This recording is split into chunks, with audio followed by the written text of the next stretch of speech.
क्या भगवान श्री राम सच में एग्जिस्ट करते थे?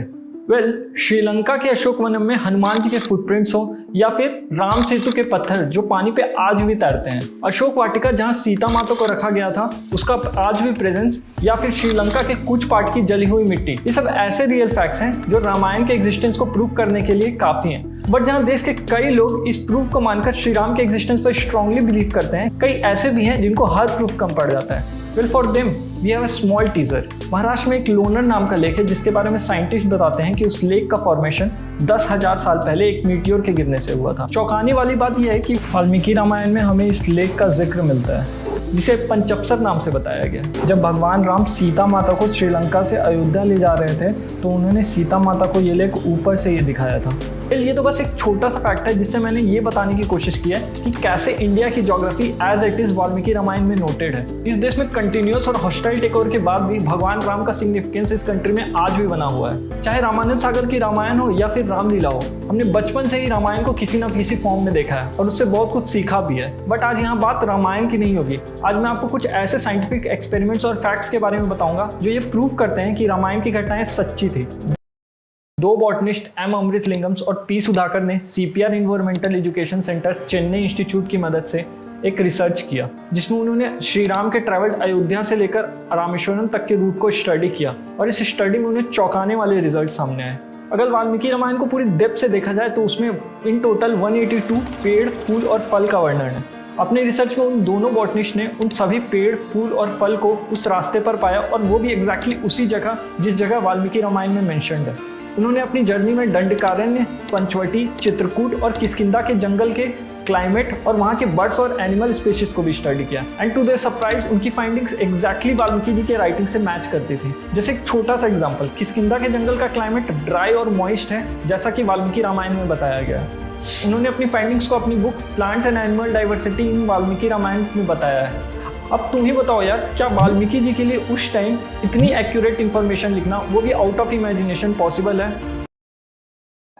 वाल्मीकि रामायण के अकॉर्डिंग श्री राम का जन्म चैत्र महीने की 9वीं तिथि को हुआ था। उनके जन्म के टाइम जो भी प्लैनेट के पोजीशन थे वो वाल्मीकि रामायण के बाल कांड के 18वें सर्ग के 8, 9 और 10 श्लोक में मेंशन्ड है। जब इंस्टीट्यूट ऑफ वैदिक साइंस रिसर्च ने इन सारे इंफॉर्मेशंस को अमेरिका से मंगाई गई प्लानिटेरियम गोल्ड सॉफ्टवेयर में लोड किया तो ऐसा पता चला कि पिछली बार प्लैनेट्स की ऐसी एग्जैक्ट पोजीशंस 10 जनवरी 5114 BC को अयोध्या में थी। इतना ही नहीं, जब एक सॉफ्टवेयर को यूज कर उस कैलेंडर को इंडियन कैलेंडर में चेंज किया गया तो एक चौंकाने वाली चीज पता चली कि श्री राम का जन्म चैत्र महीने के शुक्ल पक्ष को 9वीं तिथि में हुआ था, जो वाल्मीकि रामायण के डेट से एग्जैक्टली मैच करती है। और दोस्तों, ये वही दिन है जिस दिन हम रामनवमी सेलिब्रेट करते हैं। इसके अलावा उस प्लानिटेरियम गोल्ड सॉफ्टवेयर ने एक और चीज प्रूफ की। इसके अलावा अयोध्या कांड में एक श्लोक है जो ये बताता है जब उन्हें वनवास हुआ तो उनकी उम्र 25 साल की थी।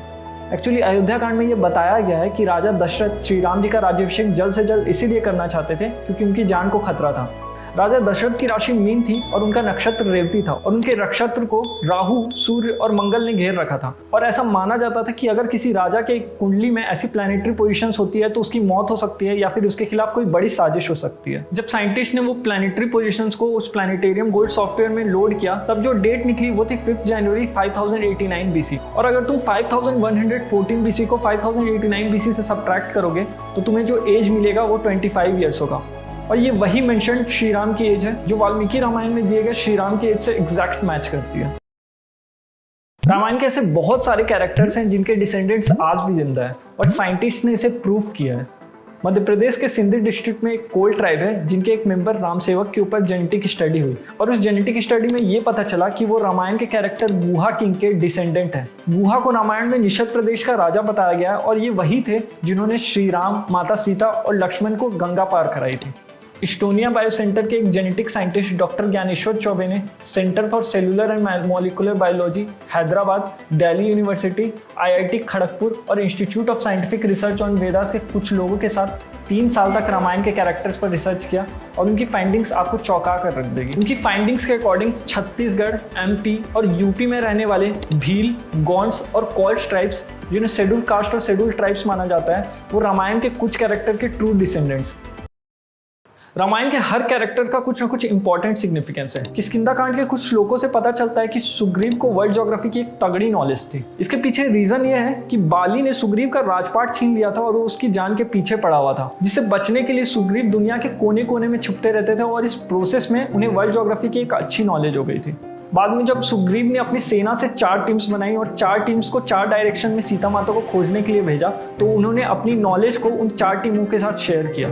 जैसे किष्किंधा कांड के 41वें सर्ग के 25वें श्लोक में सुग्रीव महाबली, हनुमान और अंगद को ये बताते हैं कि अगर वो साउथ डायरेक्शन में थोड़ा आगे गए तो उन्हें राक्षसों का सम्राट रावण और उसकी लंका मिलेगी। इसके बाद वो उसी 41वें सर्ग के 45वें और 46वें श्लोक में ये बताते हैं कि अगर वो और आगे गए तो उन्हें एक ऐसी जगह मिलेगी जहाँ पे हमेशा अंधेरा होता है। उसे यमलोक बोला जाता है और ऐसा बोला जाता है कि वो ऐसी दुर्गम जगह है जहाँ कोई नहीं जा सकता। और अनडाउटेडली सुग्रीव जिस जगह की बात कर रहे थे वो थी अंटार्कटिका। 40वें सर्ग के 52वें श्लोक में सुग्रीव ईस्ट डायरेक्शन में जाने वाली टीम को ये बताते हैं कि अगर वो ईस्ट डायरेक्शन में आगे गए तो उन्हें इस तरह के लोग मिलेंगे, इस तरह के खून चूसने वाले राक्षस मिलेंगे और अंत में तुम्हें मिलेगा एक फ्लैग विथ 3 हेड एंड वेदी एट द बेस। इंटरेस्टिंगली जिस फ्लैग की सुग्रीव बात कर रहे थे उसे कैंडेलबेरा ऑफ एंडीज के नाम से जाना जाता है, जो साउथ अमेरिका के एंडीज के पहाड़ों में आज भी देखा जा सकता है।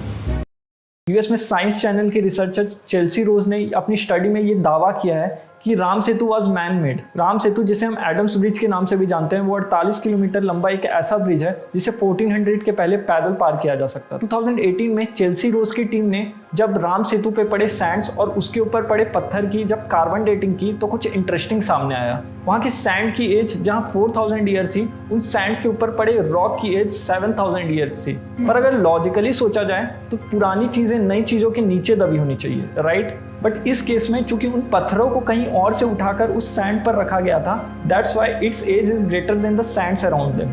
इसका मतलब ये साफ है कि 7000 साल पहले यानी 5000 BC के अराउंड इस ब्रिज को वानर सेना ने बनाया था। अगर ये वीडियो आपको पसंद आया और इस वीडियो से आपको वैल्यू मिली तो इस वीडियो को लाइक करें, इस चैनल को सब्सक्राइब करें ताकि मेरी हर वीडियो आप तक पहुंचे।